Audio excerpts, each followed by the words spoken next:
أعوذ بالله من الشيطان الرجيم بسم الله الرحمن الرحيم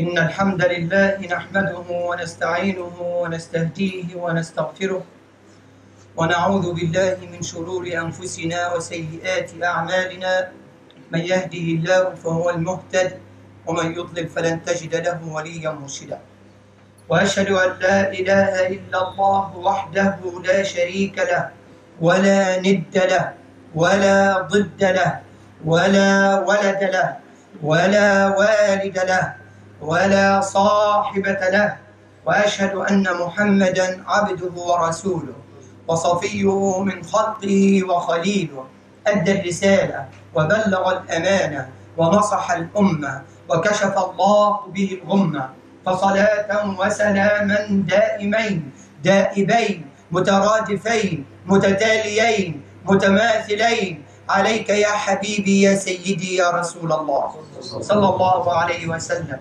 اللهم صل وسلم وزد وبارك على محمد وعلى آل محمد في الأولين وفي الآخرين وفي كل ملأ وحيد وفي الملأ الأعلى إلى يوم الدين. أما بعد, liebe Geschwister im Islam, alles Lob gebührt Allah, dem Herrn der Welten, und der Friede und der Segen seien auf den letzten der Propheten Muhammad sallallahu alaihi wasallam. Wen Allah nicht leitet, für den findest du keinen Erleiter. Und wen Allah erleiten lässt, für den findest du keinen Richtleiter. Ich bezeuge, dass es keinen Gott außer Allah gibt, eins in seinem Wesen, eins in seinen Geboten und Verboten, eins in seinen Namen und Eigenschaften. Und ich bezeuge, dass Muhammad sallallahu alaihi wasallam sein Diener und Gesandter ist. Möge Allah das von uns allen annehmen. Amen. Meine lieben Geschwister, wenn wir uns Gedanken machen über die Zeit, die wir jetzt erleben, befinden wir uns in einer Phase. Diese Phase bedeutet, diese Phase beinhaltet Abschied allmählich von dem letzten Jahr und immer wieder bewusster und ernsthafter ein neues Jahr empfangen. Woran weiß ich, dass ein Jahr zu Ende ist und ein Jahr anfängt? Ich bin Muslim. Ich nehme meine Zahlen, ich nehme meine Rechnung von Allah, vom Koran, von Rasulullah sallallahu alaihi wasallam, also von meiner Religion. Das heißt, der Allah subhanahu wa ta'ala hat uns nicht so losgelassen, hat nicht so erschaffen und das war's, oder hat uns gesagt, seid Muslime und das war's, sondern also er hat uns alles mitgegeben, was uns seinen Weg leicht macht und was uns hilft, diesen Weg nicht zu verlieren, meine lieben Geschwister.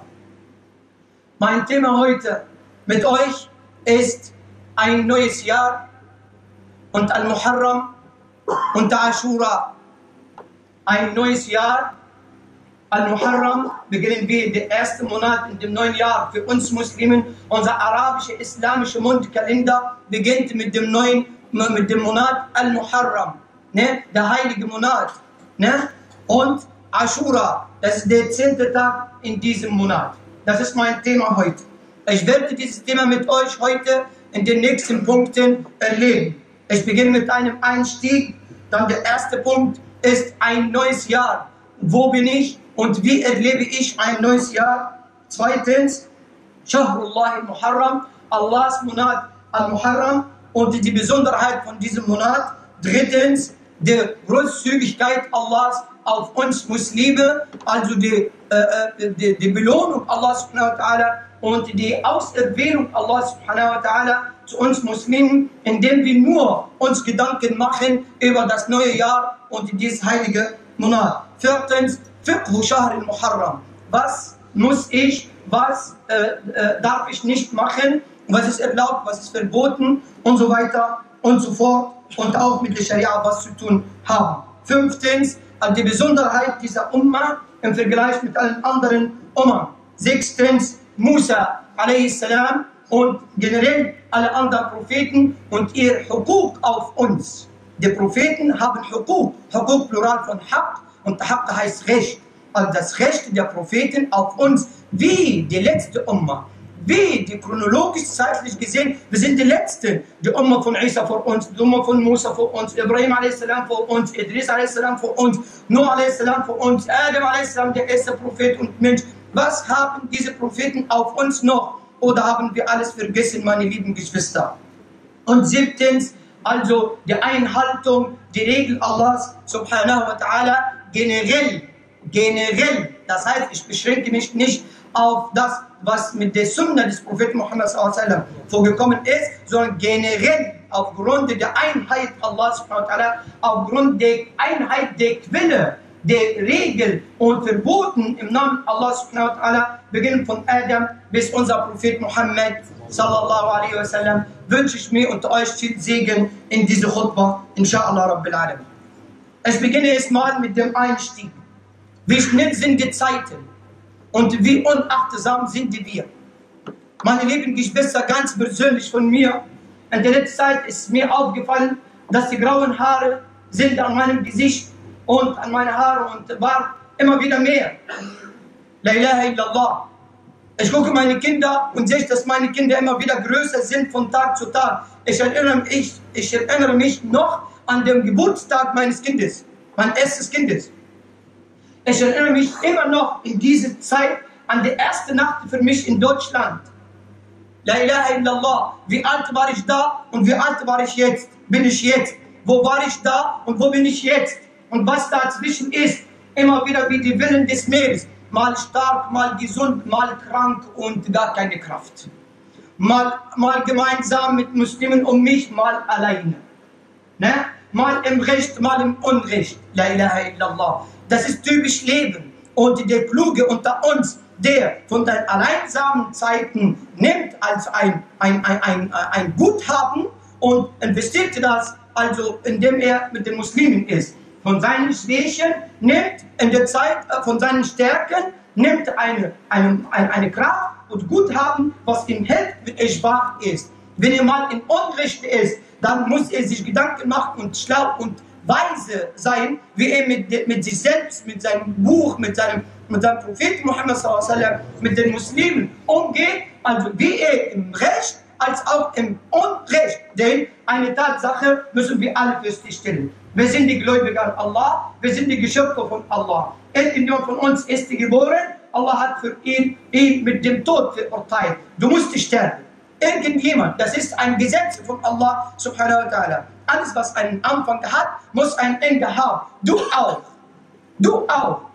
Die Kraft, die du besitzt, die Intelligenz, die du besitzt, das Geld, was du hast, die Familie, die du hast, spätestens an dem Tag, wo wir dich feiern, ins Grab, wo von der Gesellschaft zu allein, von der Helligkeit des Lebens zur Dunkelheit des Grabs, la hawla wa la quwwata illa billah. Wallahi, man kriegt Gänsehaut, meine Lieben, wie diese Willen des Lebens, la hawla wa la quwwata illa billah. Vor allem im Grab, vor dem Grab stehen oder ins Grab reinkommen und keine Mutter mehr, kein Vater mehr, keine Frau mehr, keine Kinder mehr, keine Freunde mehr, kein Auto mehr, kein Konto mehr, la hawla wa la quwwata illa billah. Was bleibt denn? Was bleibt denn? Das muss uns schon Angst machen, meine Lieben, wie wir mit der Zeit umgehen. Denn lange oder kurz, schwach oder stark, gesund oder krank, du wirst sterben.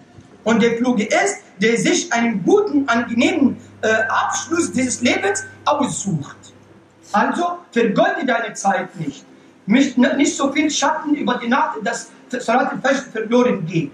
Diskutiere nicht so viel. Und ich empfehle dir, auch wenn du im Recht bist, hör mal bitte, was Rasulullah sallallahu alaihi wasallam sagt, ich garantiere demjenigen ein Haus in dem mittlersten Platz ins Paradies, der Abstand nimmt von Diskussion, auch wenn er im Recht ist. Allah. Dieser Prophet ist einmalig. Er ist nicht nur ein Überbringer von Allah, er ist der beste Erzieher. Er hilft uns, unsere Ego zu bekämpfen.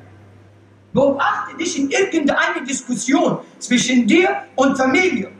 Frau oder Schwester oder Mitarbeiter oder Kollege oder. Mag sein, dass du am Anfang des Gesprächs im Namen Allahs startest du das Gespräch. Aber im Laufe der Zeit, das Ego ist hoch und du bist schwach. Das Ego ist stark, du bist schwach.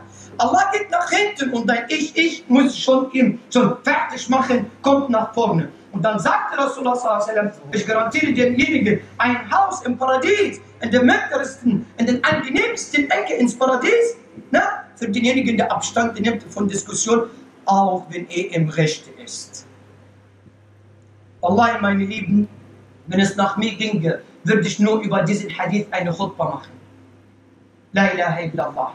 Zusammengefasst, achten wir auf unsere Zeiten, denn das ist dein Kapital. Wenn du deine Zeit vergeudest, bist du pleite. Komm mal bitte mit mir, was Allah subhanahu wa ta'ala sagt. Was ist das? Das ist eine Surah, die meisten Muslimen kennen das. Besteht aus 3 Ayat. Ne? Allah schwört bei der Zeit. Al-Asr heißt nicht Nachmittagszeit für die Araber, die keine Ahnung haben. Sondern Al-Asr bedeutet also die Zeit. Was ist die Zeit? Die Zeit ist gestern, heute, morgen. Ist Tag, Nacht. Ist letzte Woche, nächste Woche. Letzter Monat, nächster Monat. Letztes Jahr, dieses Jahr. Ist das Leben. Ist das, was Allah dir anvertraut hat. Ne? Wal-Asr, wenn Allah damit schwört oder darauf schwört, das heißt, das Thema ist so heftig. Innal insana lafi khusr. Jeder Mensch ist in der Verdorbenheit, in der Verlorenheit, außer alladhina amanu wa amilu salihat wa tawasaw bil haqq wa tawasaw bis sabr. 4 Eigenschaften. Wer das hat, laut Allah subhanahu wa ta'ala, ist der einzige Gewinner. Der einzige Gewinner. Iman. Und ob du wirklich Iman erreicht hast, gute Werke tun. Ob deine Werke vielleicht gut sind, entsprechen sie die Sunna von Rasulullah sallallahu alaihi wasallam, das Verständnis, dem Geist deiner Zeit, jetzt, der Sahaba. Und der Prophet sallallahu alaihi wasallam hat seine Zeit die beste Art und Weise verstanden und hat uns im Voraus Regeln gegeben, die uns helfen bei jedem Bedrängnis, bei jeder Unannehmlichkeit, egal wann und wo wir leben, haben wir immer die Lösung dafür. Aber was machen wir? Wir begnügen uns mit der Außenschale. Eine Ayah von der Außenschale. Allah hat gesagt, steht im Koran. Und ein Hadith von der Prophet hat gesagt, du hältst die Sunna nicht. Astaghfirullah, ich bitte nicht hinter dir. Das ist unsere Tatsache.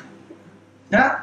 Frechheit und Oberflächlichkeit und keine tiefgründige wissenschaftliche Auseinandersetzung und Ernsthaftigkeit mit den Worten Allah subhanahu wa ta'ala und mit den Worten von Rasulullah sallallahu alaihi wasallam und die Analyse von der Praxis des Sahaba und diesen Genuss, dass wir die reichsten Umma an Imamen, wir sind die reichsten Umma an Imamen, an Bücher, an Stifte, an Gelehrten, an Schulen. La ilaha illallah, aber die Ärmsten an Schüler. Im Benehmen eines Schülers und Verhalten und Wissen. La hawla la quwwata illa billah. Wo ist die Niyya? Frag dich selber, ich frage nicht. Deswegen, du bist einer von 2. Entweder bist du bewusst, wo du lebst, wie du lebst, was du sagst, wie du sagst, was du tust, wie du tust, mit welchem Hintergrund, mit welcher Motivation. Oder bist du einer, der unachtsam ist? Und wir wissen alle vom Koran, was der Koran über die Unachtsamen schon so viel negativ gesprochen hat. Möge Allah uns davor schützen. Amen. Der erste Punkt. Ein neues Jahr. Es ist unser gutes Recht, dass wir auch berechnen. Aber die Berechnung hat nicht X oder Y von den Muslimen für uns gemacht, sondern Allah. Inna iddat ash-shuhuri 'inda Allah 12 shahran fi kitabillah. Die Anzahl der Monate bei Allah sind 12 in dem Buch Allahs. Und jetzt lass mich bitte kurz stehen bei dem Wort in dem Buch Allahs. Welches Buch? Ist der Koran? Nein. Welches Buch? Das ist der aufbewahrte Tafel bei Allah, seit der Schöpfung Allah subhanahu wa ta'ala. Seitdem er die Himmel und die Erde erschaffen hat, vom Anfang an, seit der Etablierung und Beschlüsse, die Allah getroffen hat. Also in Deutschland wird heute Nachmittag regnen, so viel Menge über Hamburg mehr als über Hannover. Das Beschluss von Allah subhanahu wa ta'ala, der wird reich und der andere wird arm. Der wird krank und der andere wird gesund. Das ist der Beschluss Allah subhanahu wa ta'ala. La ilaha illallah. Der wird gerecht geleitet aufgrund seiner Herzensangelegenheit vor Allah und der andere wird in die Irre gehen aufgrund seiner Entscheidung. Er will in die Irre gehen, Allah gibt ihm, was er will. Allah zwingt uns zu nichts, Leute. Weder positiv noch negativ. Allah ist gut und sieht, was möchtest du? Du bekommst das.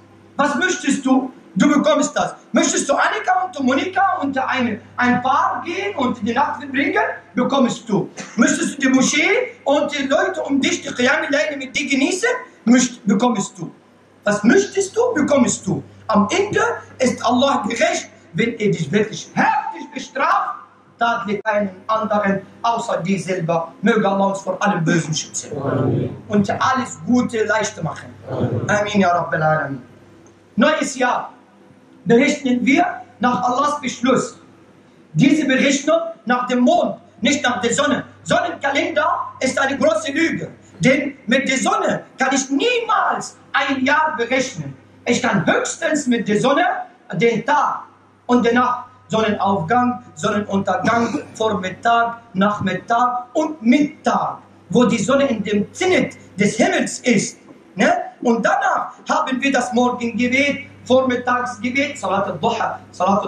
Also das, was die Muslime gar keine Ahnung haben. Ne? Aber lass Abu Huraira die erzählen über die Vorteile von Salat al-Duha. 2 bis 8 Raka wird überliefert, meine Lieben. Wie viel Lichter hast du im Herzen, im Gesicht, im Grab, am Leben? Wie viel Glück, wie viel Erfolg hat Rasulullah sallallahu alaihi wasallam, die garantiert nur mit 2 Raka Salat al-Duha vor Mittag. Dann kommt Pflicht, Salat al-Duha, Mittagesgebet. Die Leute gehen von der Sonne weg oder gehen hier weg oder arbeiten oder machen. Und du sagst Allah, Allahu Akbar.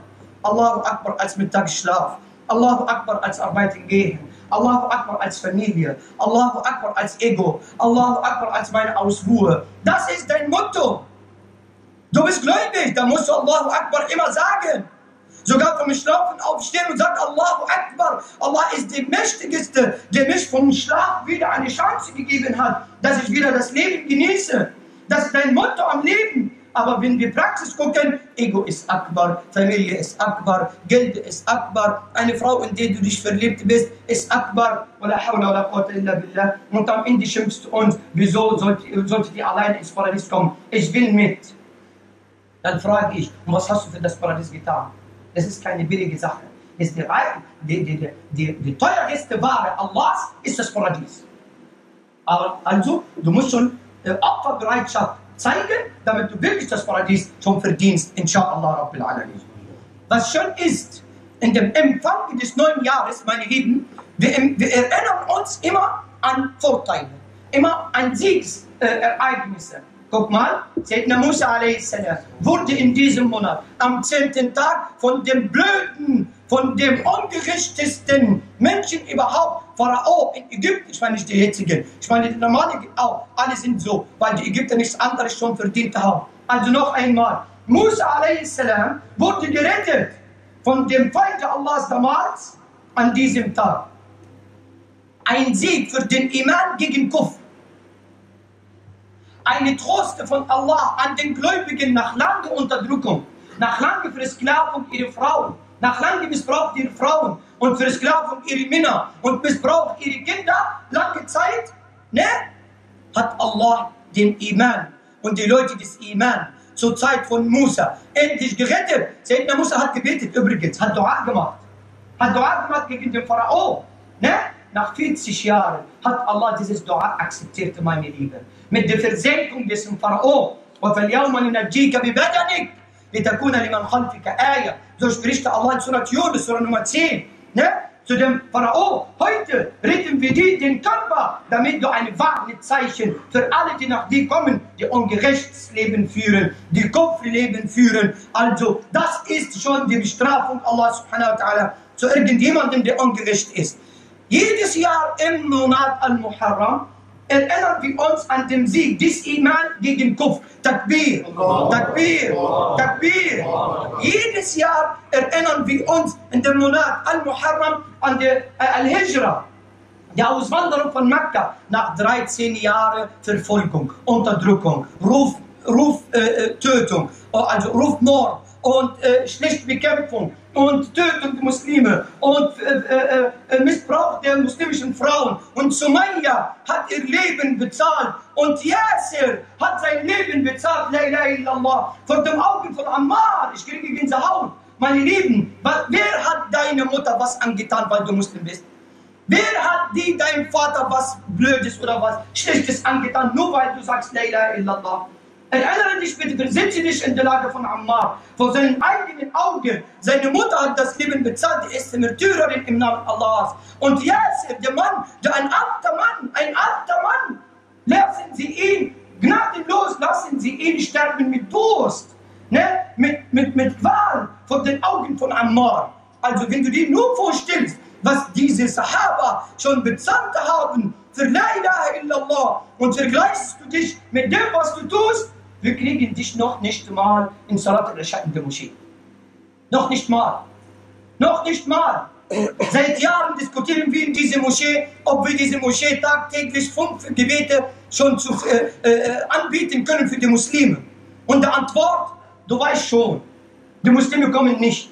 Außerdem gibt die Moschee unten, die Moschee neben uns. Weder diese Moschee ist voll, noch in dieser Moschee ist voll. Wir haben den Bedarf nicht. Wo sind die Muslime? Guck mal, meine Frage ist berechtigt und die Antwort ist Praxis. Das ist die Tatsache der Muslime. Heute, nichtsdestotrotz, also Hijra, Etablierung des Islam und die Umma des Islam unter der Führung von Muhammad sallallahu alaihi wasallam. Und keiner von euch darf für dieses Thema geografisch verstehen oder eingrenzen. Die Hijra von Rasulullah sallallahu alaihi wasallam ist wirklich eine Lektion für alle. Inshallah, unser Thema nächste Woche ist die Hijra der Rasul sallallahu alaihi wasallam. Wie können wir Hijra verstehen als unser Schicksal? Solange wir Gläubige sind, müssen wir Hijra machen. Wie und wo und wie sieht unsere Hijra aus? Inshallah, unser Thema nächste Woche. Inshallah, Rabbil Alamin. Die Tötung von Al-Hussein, das Enkelkind des Propheten Muhammad sallallahu alaihi wasallam, spielte keine Rolle in der Scharia bei uns. Warum am 10. Tag nach Muharram fasten, hat gar nichts mit Al-Hussein zu tun. Das heißt, diejenigen, die diesen Tag von seinem Rahmen rausnehmen mit Gewalt und versuchen, das anders zu interpretieren und anders zu erleben, ist absolut Islam-Missverständnis. Möge Allah uns davor schützen. قولوا قولي هذا واستغفر الله لي ولكم استغفروا الله فيها فوزا مستغفر. أعوذ بالله من الشيطان الرجيم. بسم الله الرحمن الرحيم.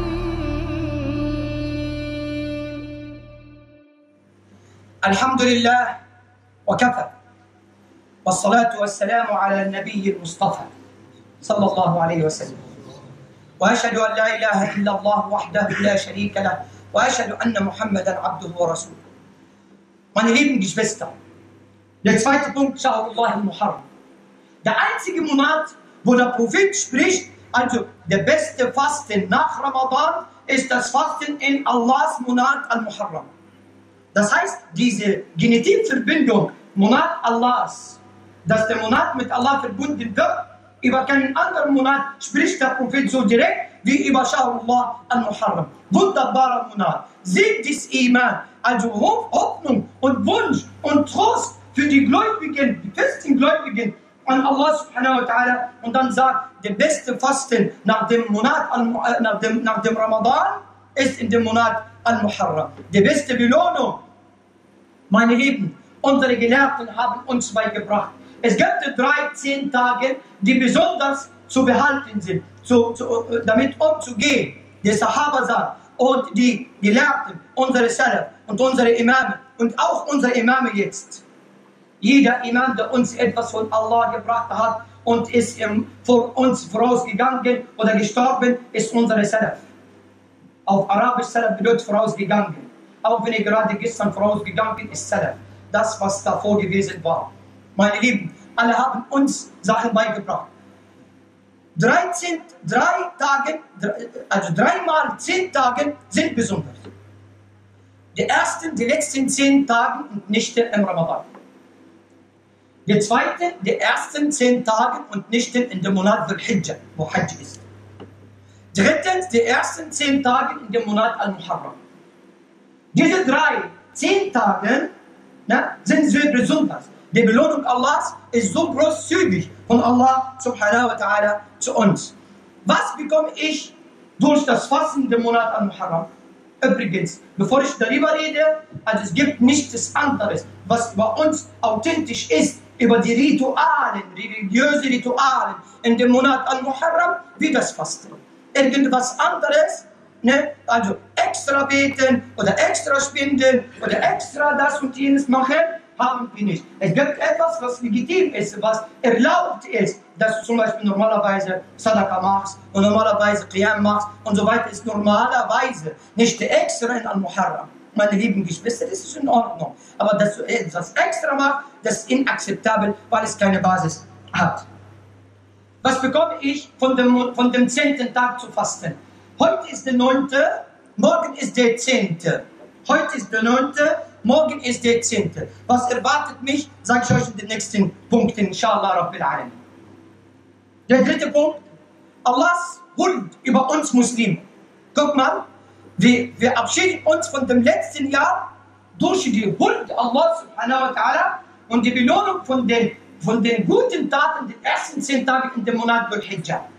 Also allein den 9. Tag in dem Monat Al-Hijjah zu fasten, Allah vergibt uns die Sünden des letzten Jahres und des nächsten Jahres. Hast du das richtig gehört?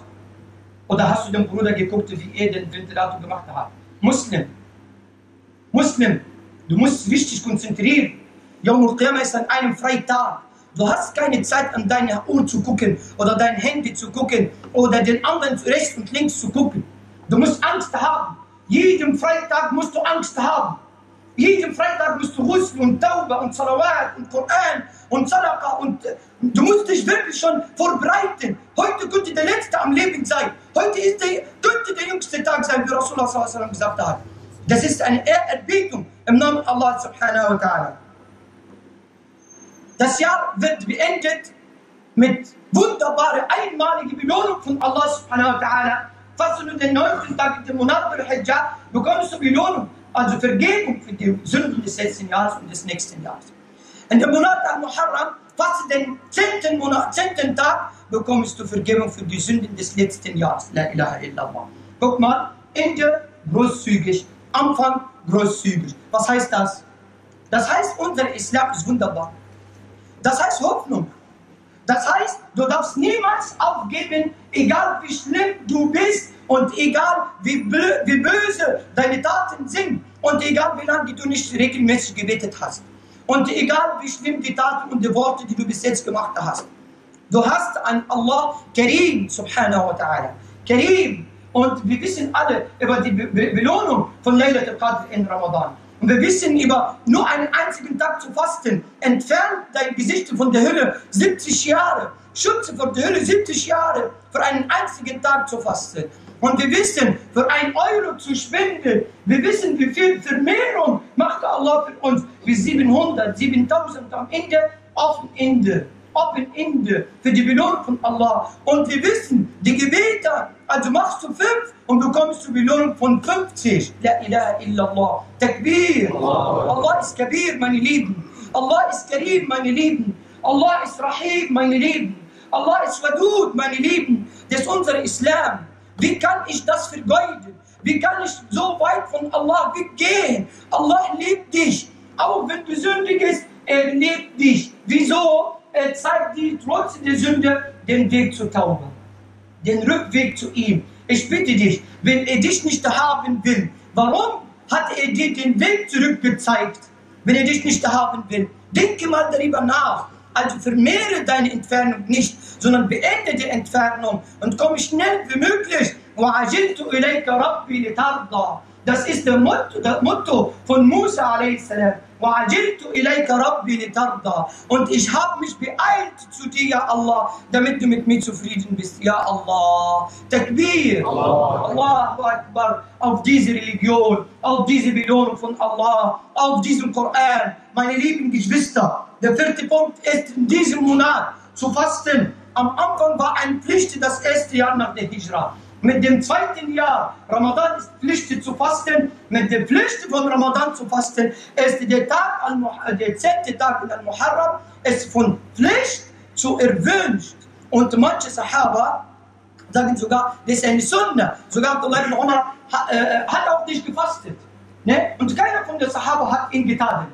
Ne? Sehr interessant. Das heißt, Wajib, Mustahab, Sunna. Alle diese Stufen sind da. Was will ich damit sagen? Ich will damit sagen, meine Lieben, dass diese Abrogation in unserer Scharia ist da. Abrogation, al-Nasikh wal-Mansukh. Al-Nas, dass es am Anfang eine Regel gibt, später wird aufgehoben, nicht mehr gültig. Na? Dieses Thema ist sehr interessant, aber die Khutbah passt nicht dazu, ganz ehrlich. Die Khutbah ist nur für Herzen weich machen. Aber das ist sehr wichtig, wirklich. Guck mal, am Anfang die Regel ist, Pflicht zu fasten, wie der Prophet sallallahu alaihi wasallam den Muslimen befohlen hat. Warum fasten die Juden hier in Medina nach seiner Ankunft? Sagen das, an dem Tag hat Allah Musa a.s. schon gerettet. Dann sagte, wir sind eher und näher zu Musa vor ihnen. Und damit hat er gefastet und den Muslimen damit befohlen zu fasten, bei Bukhari überliefert. Das heißt, das erste Jahr ist eine Pflicht. Das zweite Jahr ist erwünscht oder Sunna geworden. Was will ich damit sagen? Es gibt diese Abrogation und das ist ein Thema, worüber die Muslime, ich will nicht übertreiben, viele haben keine Ahnung darüber. Deswegen, ich empfehle euch am Ende meiner Zeit, und ich bin leider auch über die Zeit, ich empfehle euch, Respekt vor Allah zu zeigen und sieh dich wirklich ein. Weißt du überhaupt, was du sagst oder nicht? Wenn du nicht weißt, wenn du kein Wissen, kein umfassendes Wissen, weil wenn du eine Ayah gelesen hast, hast du Wissen. Wenn du ein Hadith oder eine Meinung von einem Imam gelesen hast, hast du Wissen. Aber meine Intention ist dein Wissen über dieses Punkt vollständig? Wenn die Antwort nein, ich weiß nicht alles, dann sage ich dir, dann halte deinen Mund vor Allah, denn ein Wort könnte der Preis für die Hölle sein. Möge Allah uns davor schützen. Also niemals ein Wort ohne richtiges Wissen, authentisches Wissen, meine Lieben. Leider leiden wir alle Muslime unter diesem Punkt, dass Kurzwissen oder Halbwissen oder oberflächlich mit den meisten Ayat und den meisten Hadith وَلَا حَوْلَ وَلَا قُوَّةَ إِلَّا بِاللَّهِ الْعَلِيِّ الْعَظِيمِ. Leider, wir ergänzen das inshallah Rabbil Alamin nächste Woche über die Besonderheit dieser Ummah in ihrer Rolle unter allen Ummern und in der Haqq von Musa a.s. Und ich will damit sagen, شرع من قبلنا شرع لنا ما لم يكن في شرعنا شيء ينافيه. Die Scharia von denjenigen von uns ist immer noch gültig für uns, solange in unserer Scharia nichts dagegen ist. Musa hat diesen Tag damals gefastet. Die Gläubigen seiner Zeit haben gefastet. Bis zur Zeit von Muhammad sallallahu alaihi wasallam haben die Juden in Medina gefastet. Diese gültige Scharia, der Prophet hat es akzeptiert, angenommen und hat es etabliert für uns. Ne? Aber heute findest du absolut Oberflächlichkeit und Unwissenheit über den Umgang mit den Juden und mit den Christen. Vor allem, wenn wir uns sicher sind, dass Isa a.s. das gesagt hat und gemacht hat, oder Musa a.s. das gesagt hat oder gemacht hat. وَلَا حَوْلَ وَلَا قُوَّةَ إِلَّا بِاللَّهِ. Möge Allah uns helfen, unsere Religion besser zu verstehen. Möge Allah uns vergeben. Möge Allah mit uns zufrieden sein. Möge Allah uns zu dem besten Licht leiten. Möge Allah uns zu dem besten Licht leiten. Möge Allah uns zu dem besten Licht leiten. Möge Allah uns zu dem besten Licht leiten. Möge Allah unsere Gebete annehmen. Möge Allah uns seinen Weg leichter machen. Möge Allah den Sündigen unter uns vergeben. Die Schwachen unter uns stärken. Die Unwissenden unter uns richtiges Wissen schenken. Die nicht von Allah nach sind, möge Allah denen Nähe bringen. Die hartherzig unter uns, möge Allah denen ihre Herzen weich machen. Möge Allah subhanahu wa ta'ala uns und unsere Taten und unsere Worte annehmen und uns alle inshallah ins Paradies versammeln. Als Nachbarn von Rasulullah sallallahu alaihi wasallam. Das Gleiche und noch mehr für unsere Eltern, für unsere Kinder, für unsere Geschwister und für unsere Frauen. Möge Allah unsere Häuser mit Iman erfüllen, mit Baraka erfüllen. Möge Allah unsere Häuser, unsere Frauen, unsere Kinder vor dem Teufel schützen, vor allem was böse ist schützen. Möge Allah unsere Frauen zu dem besten Recht leiten. Möge Allah uns als Vorbild einsetzen für alle anderen, die Allah mit etwas Gutes meinen wollen. Möge Allah diese Moschee segnen und jede Moschee, die auf dem Weg von Rasulullah sallallahu eröffnet wird. Möge Allah Al-Azhari Institut schützen. Möge Allah subhanahu wa ta'ala uns Vorbilder machen für alle, die Allah meinen wollen. Amin. Wa salamun ala al-Mursalin. Wa sallallahu wa sallam wa barik ala Muhammad wa ala ali Muhammad fil awwalin wa fil akhirin wa fi kulli mala'in wa hin wa fil mala'il al-a'la ila yawm al-din. Wa akhiru da'wana alhamdulillahi rabbil alamin wa aqimis salat. أعوذ بالله من الشيطان الرجيم